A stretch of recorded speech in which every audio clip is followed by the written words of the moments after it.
Today you'll be learning how to drive this EMD SD40-2 locomotive in BNSF Railway livery. The SD40-2 started production in 1972, with the last unit being built in 1986. Rated at 3,000 horsepower and weighing at least 170 tons, the SD40-2 is rated with a continuous tractive effort of 831,000 pounds.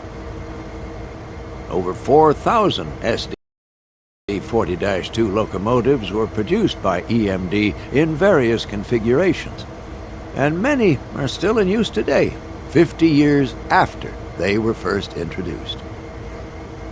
When you're ready to begin, climb aboard.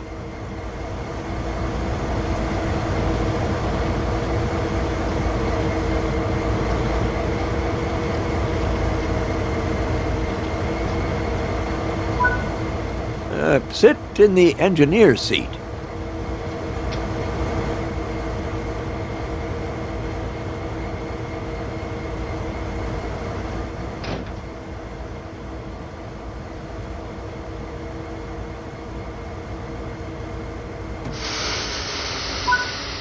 Now you'll go through the steps needed to take over this locomotive. Firstly, you will need to set the generator field switch. This needs to be enabled for the throttle to control the power of the train.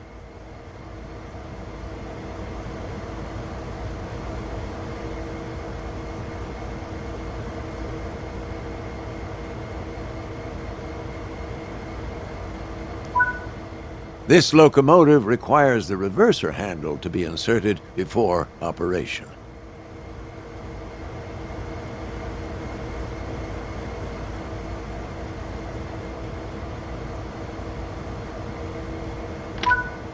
The reverser determines the direction of travel.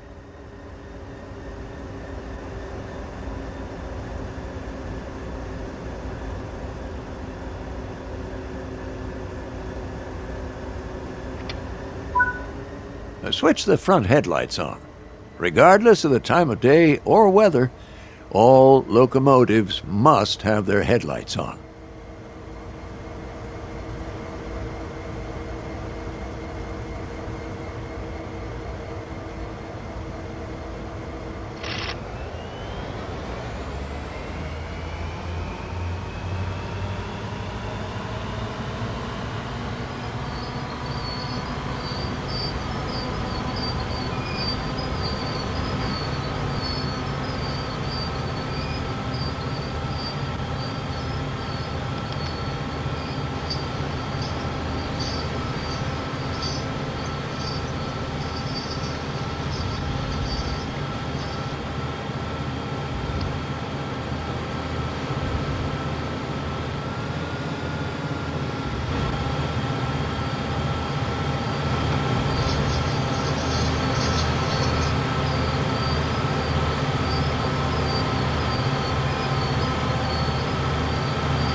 Getting moving, it's worth remembering the following sequence: independent on, auto off, throttle on, independent off.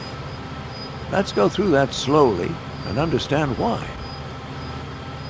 First, fully apply the independent brake. Now, this will ensure that regardless of anything else, your train won't move.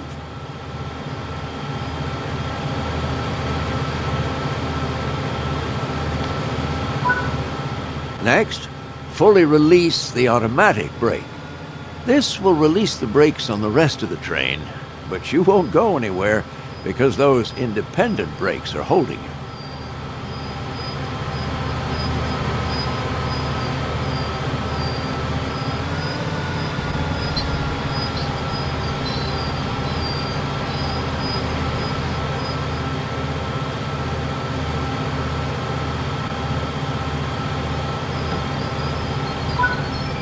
Now apply a small amount of throttle and verify that power is generated.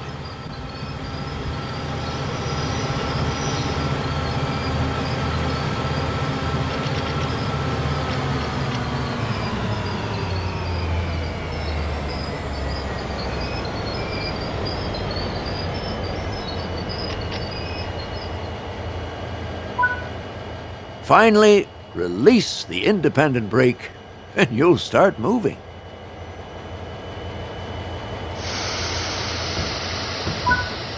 This is a great practice to get used to because it'll help you with two key areas. The first is that you verify that the train will take power before you release the brakes. You don't want to find yourself without power and having to hurriedly put the brakes back on. The second is that having power applied as you release the independent brakes ensures that you won't roll backwards. On steeper hill starts, you may even need to start with more power. And this is something you can practice and get used to as you find yourself out on the railroad. If you have any locomotives on the rear of the train behind freight cars, you can press the banking comms button to enable radio communications with those remote units. This will ensure that they operate their throttle and brakes in unison with your own locomotive, giving you much-needed extra control on your journey. Press it now, just to get practice, even though there aren't any connected.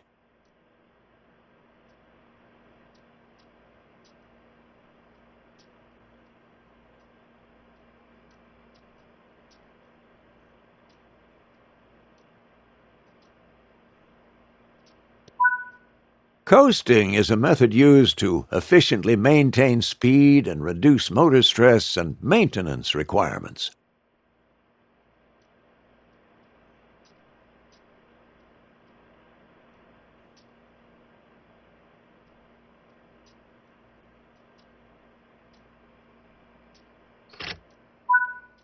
Come to a stop in the indicated position using the independent brake.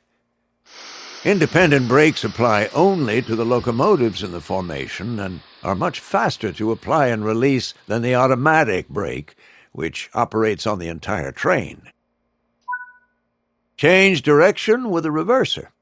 Then change the junction indicated, either by walking over to it or using the map.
Before proceeding, check the two couplers are in the right position to allow for automatic coupling.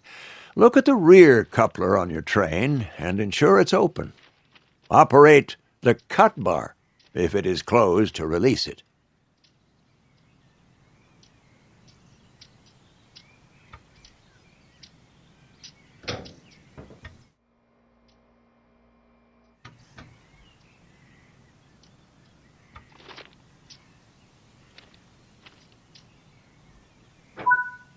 Next, walk over to the freight cars you're going to couple to and check their coupler knuckle is open too. Operate the cut bar here to open the knuckle.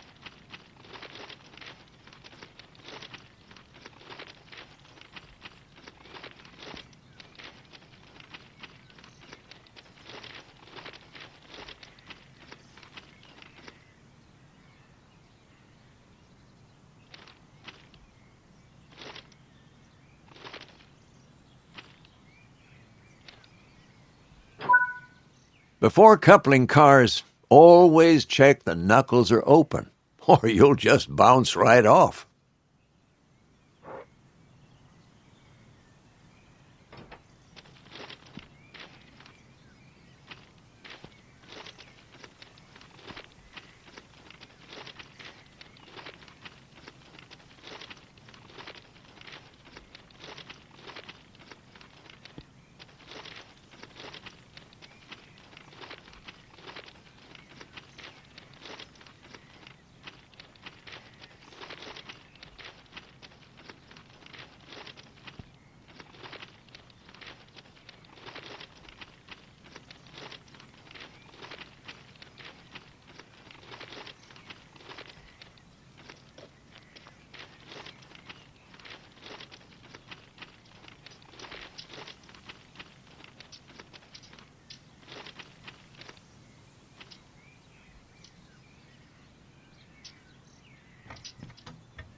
Okay.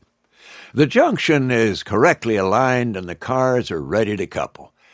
Couple up to the cars by gently driving into them at a slow speed.